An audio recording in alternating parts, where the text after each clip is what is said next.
गुजरात से अहम खबर, जहां के हालात पर, बयानात पर लगातार हमारी नजर बनी हुई है। गुजरात के नए सीएम के हवाले से नितिन पटेल का अहम बयान सामने आया है।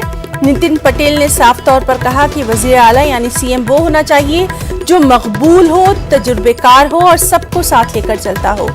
मीडिया में अफवाहें गर्म हैं कि मुझे वजीर आला बनाया जाएगा, जबकि हकीकत यह है कि बीजेपी हाईकमान ही ये फैसला करेगी कि सीएम कौन होगा।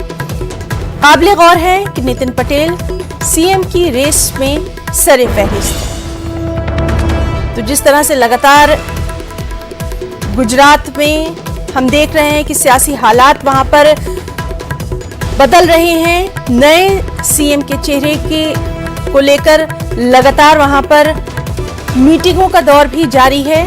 इस सब के बीच में नितिन पटेल का ये बयान सामने आया कि वजीर आला यानी सीएम वो होना चाहिए जो मकबूल हो, तजुर्बेकार हो, सबको साथ लेकर चलता हो।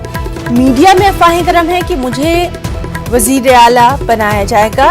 हकीकत यह है कि बीजेपी हाईकमान ये फैसला करेगी कि सीएम कौन होगा।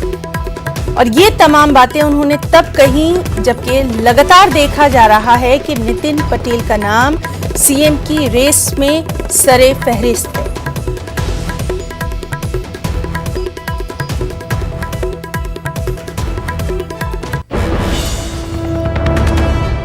एक और अहम खबर जम्मू कश्मीर से, बारामूला के रफियाबाद में बादल फटा है और अभी तक की जो इत्तलात है उसके मुताबिक बकरवाल खानदान के 6 अफराद लापता बताए गए हैं। अब तक 4 लाशों को बरामद कर लिया गया है।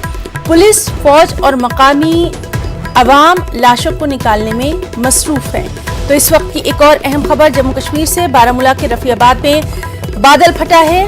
अभी तक की जो इत्तलात है उसके मुताबिक बकरवाल खानदान के 6 अफराद लापता बताए गए हैं। अब तक 4 लाशों को बरामद कर लिया गया है। हालांकि पुलिस, फौज और मकामी लोग लाशों को निकालने में मसरूफ है। इससे मुताल्लिक तमाम तर तफसीलात पर लगातार नजर बनी हुई है।